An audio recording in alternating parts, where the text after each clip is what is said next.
Este sábado se realizó la Convención Nacional del Partido Colorado, que analizó la reforma del calendario electoral, también su plan estratégico para los próximos 5 años. Pasaron muchas cosas este fin de semana, vamos a hablar de eso con él, pero también de otros temas de actualidad. ¿Cómo le va, diputado? Bienvenido. Buen día, un placer y me sumo al abrazo para Alfredo y su familia también. Muchas gracias, muchísimas gracias. Bueno, ¿qué evaluación hacen de esta convención que duró varias horas, ¿no? Este sábado. Varias horas de debate, pero fue una convención muy buena, en donde hicimos algo inédito.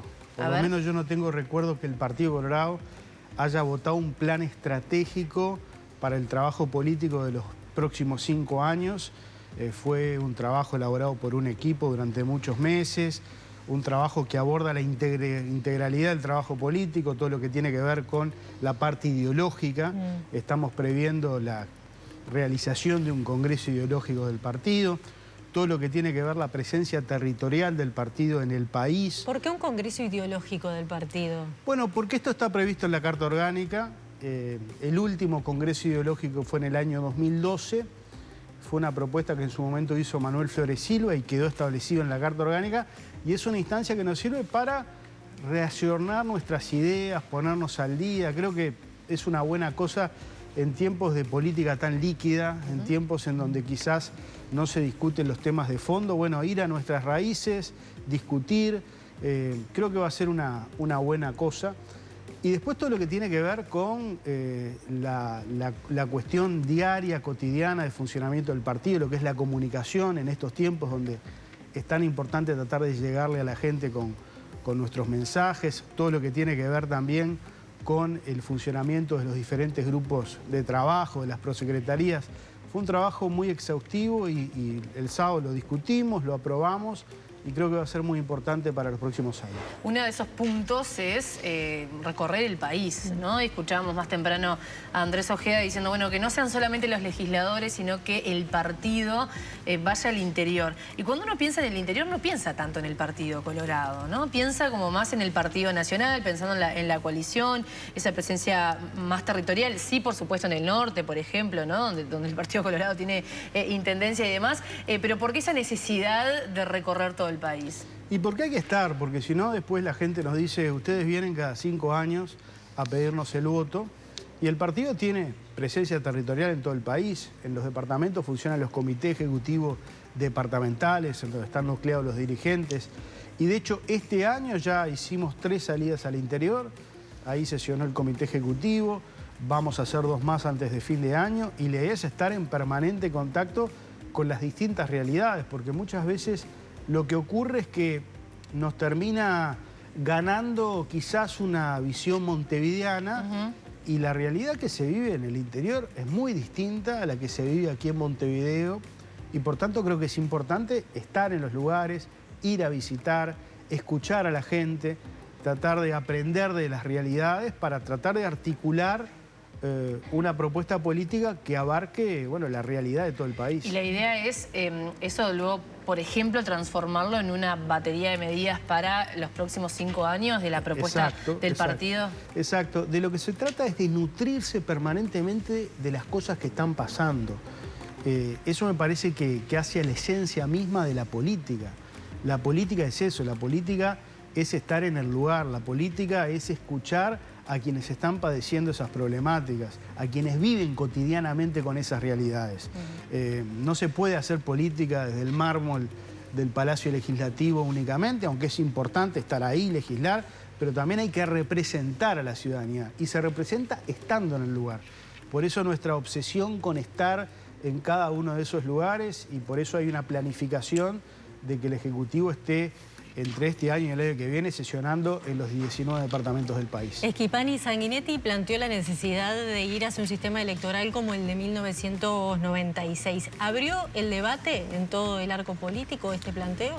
Bueno, sin duda. Nosotros le hemos planteado a todos los partidos conformar una comisión justamente para discutir eventuales reformas a lo que es la última reforma electoral, que es la del 97. Van a cumplirse 30 años, creo que es un tiempo prudente para hacer ajustes.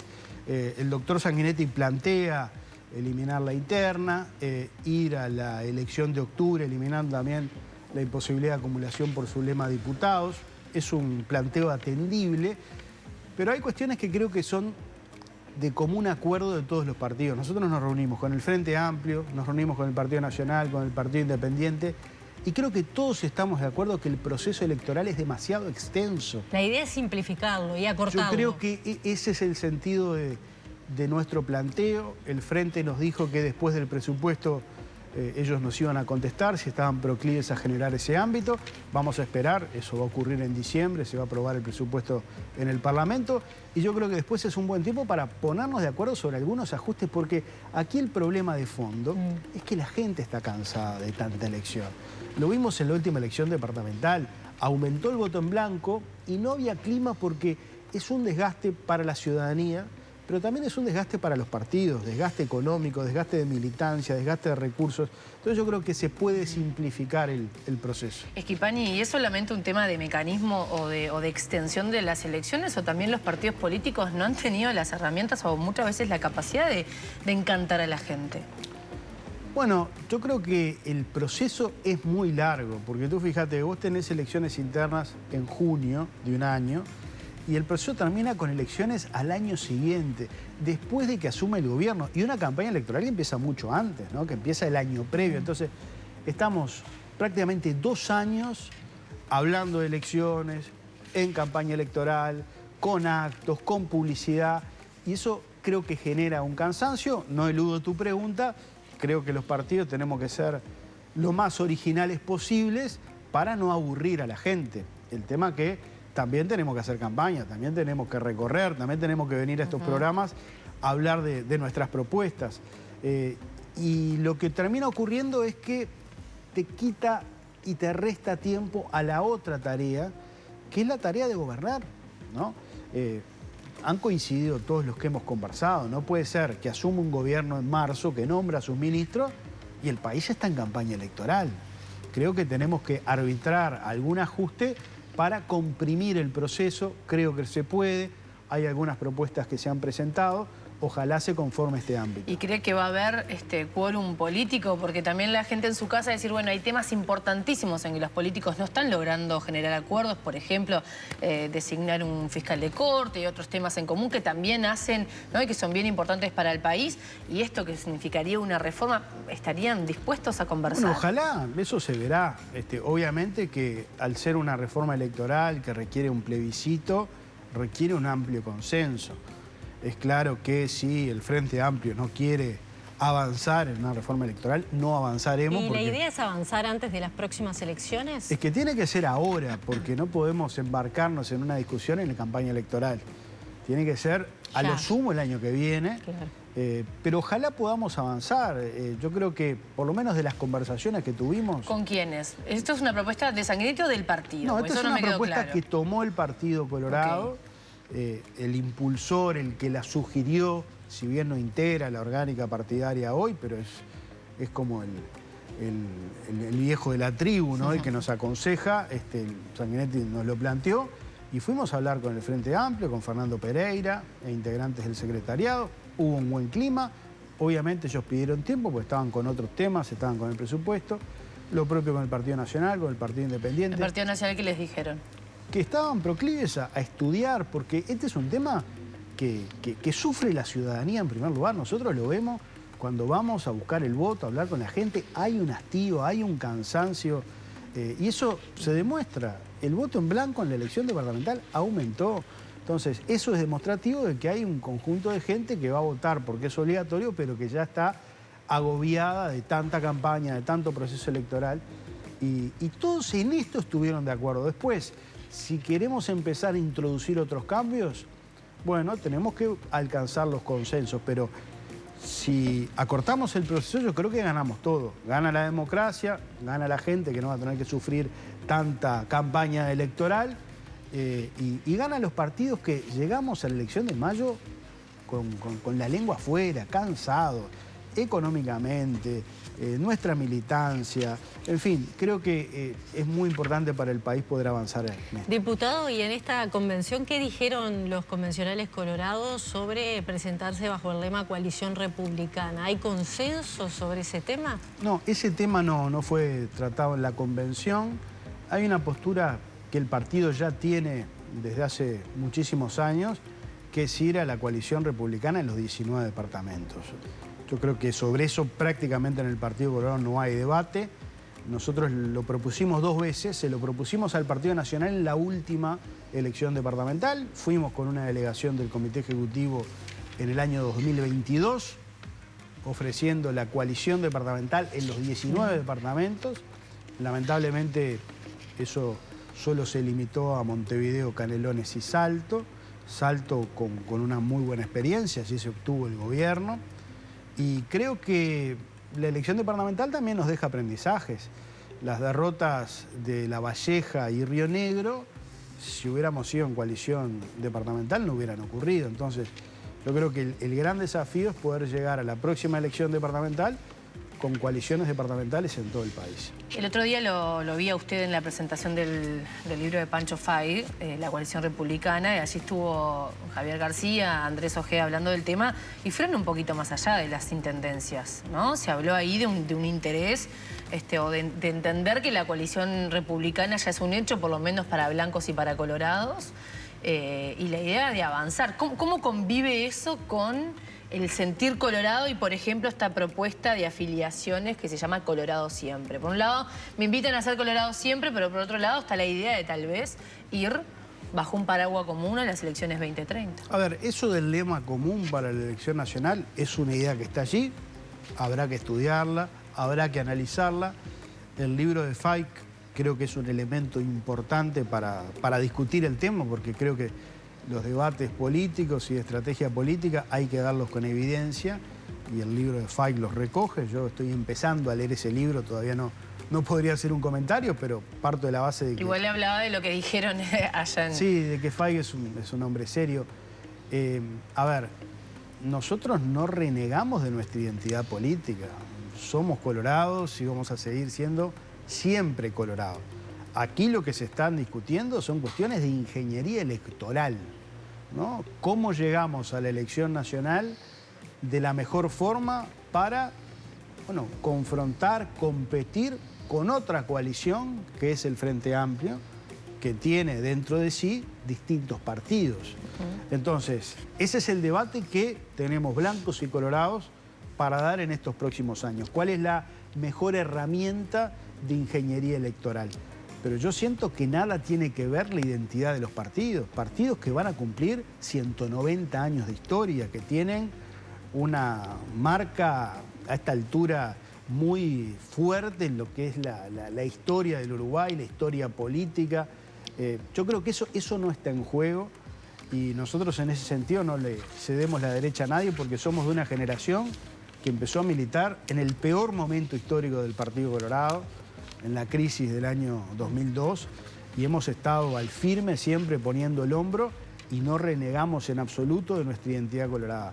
Ahora, discutir cuál es la mejor herramienta, cuál es el mejor mecanismo para comparecer en la elección y llegar al gobierno, ese es un debate que tendremos que dar en los próximos años, pero nada tiene que ver con nuestra identidad. ¿Y la puerta de la coalición republicana sigue abierta para cabildo abierto? Por supuesto que sigue abierta, ni que hablar. El tema es que cabildo abierto, y particularmente el diputado Perrone, parece mucho más cerca del MPP.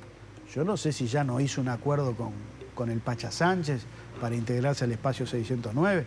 Nosotros siempre lo reconocimos como un integrante de la coalición, así comparecimos a la última elección. El tema es que con sus votos, a la hora de levantar la mano en el Parlamento... ¿Es Perrone o es el partido? Porque no creo que Perrone tome decisiones sola sin la anuencia de Manini. Bueno, a ver, yo la interna de Cabildo no la conozco. El que veo 3 bancas adelante levantando la mano en el Frente Amplio es a Perrone. Entonces, creo que no hay intención de Perrone de acercarse o de votar o de coordinar con la coalición. Arregla con el Frente Amplio sin avisar previamente.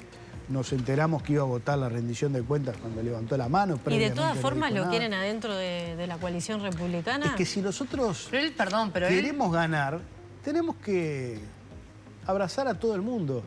Aquello que decía Mujica, a veces hay que abrazarse con las culebras, bueno... tendremos que abrazarnos con alguna culebra, pero tenemos que llegar al año 2029 con la base más amplia. Quiero pasar a otros temas, pero no puede sorprenderles la actitud de Cabildo cuando ellos han dicho que en realidad la coalición era una estrategia o una estructura para poder llegar al gobierno, que después parlamentariamente no tenía razón de ser. No, la verdad que no sorprende mucho. En todo caso, lo que ha sido este tiempo en el Parlamento ha sido una constatación. Pero el tema es que cada vez que Perrone levanta la mano con el Frente Amplio, Cabildo Abierto pierde dirigentes. Ha hecho una fuga brutal de dirigentes que con razón se sienten de alguna manera traicionados, porque el votante de Cabildo seguramente no votó a Cabildo para que Cabildo termine dándole los votos al Frente Amplio, para aprobar el presupuesto nacional, para aprobar la rendición de cuentas, para impedir que haya una investigadora por el tema colonización. Entonces hay que ponerse en el lugar primero de ese dirigente de Cabildo que ve a Perrone levantar la mano en el Parlamento, bueno, y se desafilia de Cabildo. Y después al votante que siente de que efectivamente ha sido traicionado porque votó a Cabildo para hacer oposición, para representar determinadas cosas diferentes a las del Frente y termina votando con ellos. Yo lo denominé el caballo de Troya, en relación a aquella vieja historia, ¿no? Porque entra con un traje y después hace otra cosa. Exacto. Esquipari, lo llevamos a otros temas de actualidad. ¿Qué opina del dictamen de la JUTEP sobre el caso Álvaro Danza? Bueno, una vergüenza. La JUTEP se ha transformado en un comité de base del Frente Amplio, hay que decirlo con claridad, porque se aparta del dictamen de la Sala de Abogados, que con claridad establecía que había una incompatibilidad. Y a eso que ocurrió, que es muy grave y por lo cual vamos a interpelar al ministro de Educación, se suma lo que informó ayer el diario El País. La JUTEP le filtró información a Charles Carrera. Entonces, 1 más 1 es 2. Queda claro que la JUTEP se ha transformado en un centro de operación política, lo que nunca lamentablemente ha ocurrido y que ahora ocurre, por lo cual yo creo que tendríamos que reevaluar claramente, bueno, la nueva institucionalidad de la JUTEP. ¿Cómo se reevalúa eso? ¿Cuáles son las propuestas que ustedes hacen concretamente? Bueno, yo creo que hay que discutir una nueva forma de elección de sus integrantes, ¿no? Hay por allí alguna propuesta que parece interesante, pero esta JUTEP con esta composición yo creo que ha quedado absolutamente deslegitimada. ¿Y cómo se elige ahora a los integrantes y qué cambio sería el que se plantearía?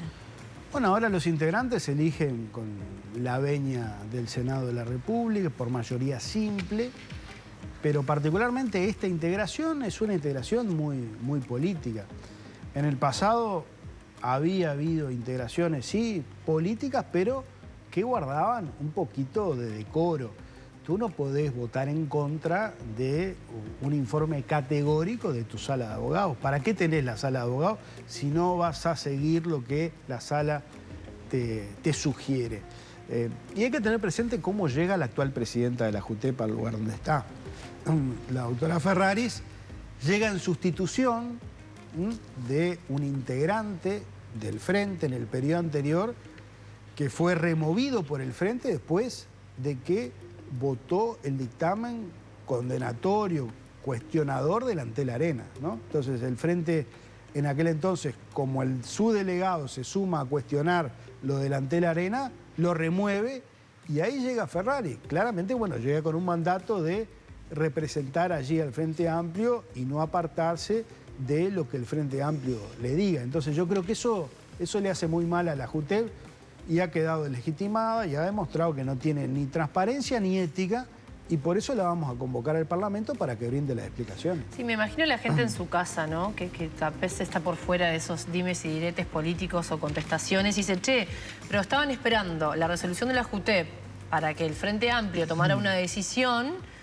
Está la resolución de la JUTEP, pero ahora dicen que no creen lo que dice la JUTEP. No, nosotros O sea, no... si la JUTEP era contraria, ¿no?, a esto que dijo, ¿no había problema? Nosotros nunca esperamos el dictamen de la JUTEP porque nunca tuvimos confianza en lo que pudiera salir de la JUTEP. ¿Ustedes sabían que esto podía pasar? Era previsible. Por algo el gobierno anunció tanto, ¿no?, el dictamen de la JUTEP. Claramente se venía preparando un dictamen para de alguna manera, bueno, salvar el argumento del gobierno que más allá de la JUTEP es insostenible.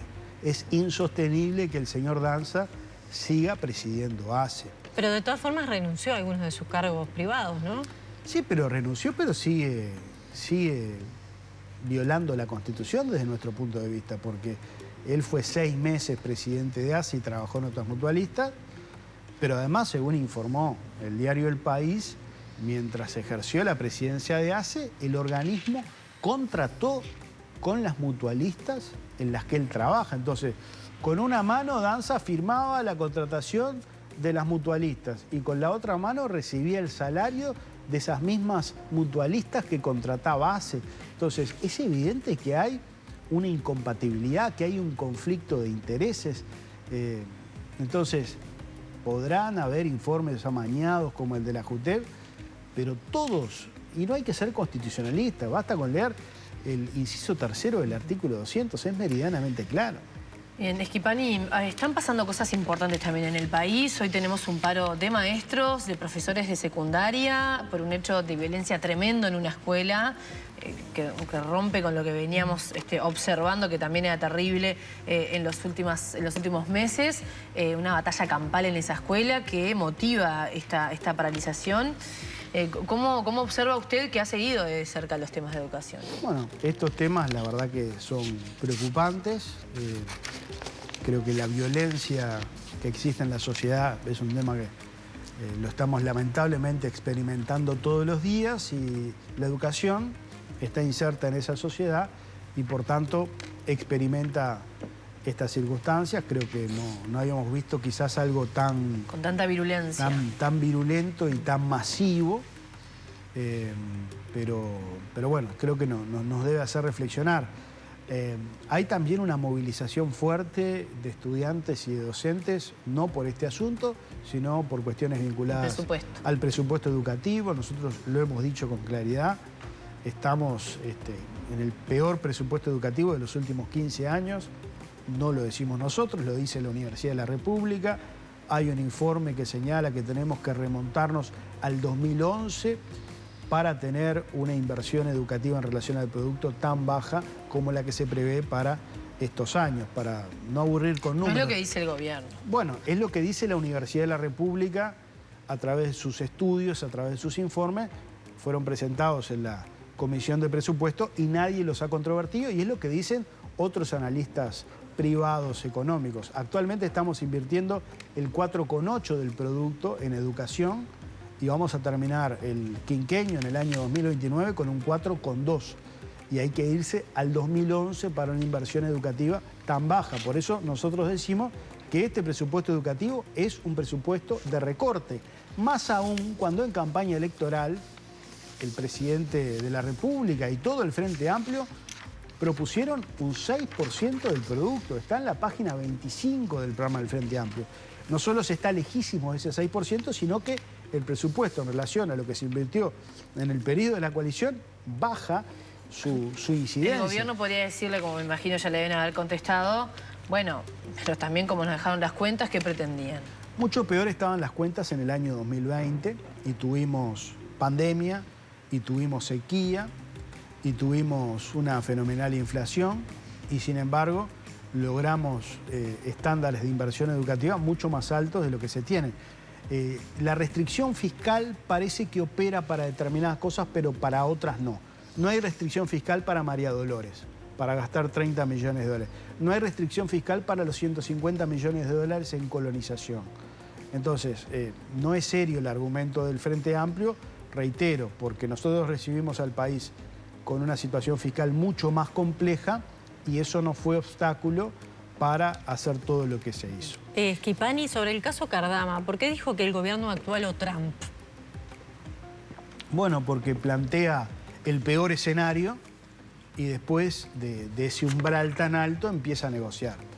Es una táctica de negociación, a mí me parece adecuada, y quedó en evidencia, ¿no? ¿Qué fue lo que planteó en aquella conferencia de prensa el gobierno? Vamos a rescindir el contrato. Bueno, después empezó a retroceder en chancleta, ya hoy está seguramente negociando con Cardama los aspectos vinculados a la entrega de la patrulla y el pago que hace falta. Se plantea el peor escenario y después empieza a retroceder. Realmente creo que no es la forma Creo que para defender el interés del país hay que buscar acuerdos, hay que buscar que esos 30 millones de dólares que ya se pagaron, 20 de los cuales los pagó el actual gobierno, bueno, no los perdamos y que la patrulla que está en proceso de construcción se le pueda entregar al país, ¿no? Schipani, brevemente para ordenar las agendas de las interpelaciones. Tenemos la de la ministra Sandra Lasso, que es a comienzos de diciembre, según decía García, y la intención de interpelar a Maía, ¿en qué está? Bueno, tenemos la interpelación a Lustenberg. A Lustenberg, es el antes, 24 de noviembre. 24. Después tenemos la de Lasso y Maía. Lasso en el Senado.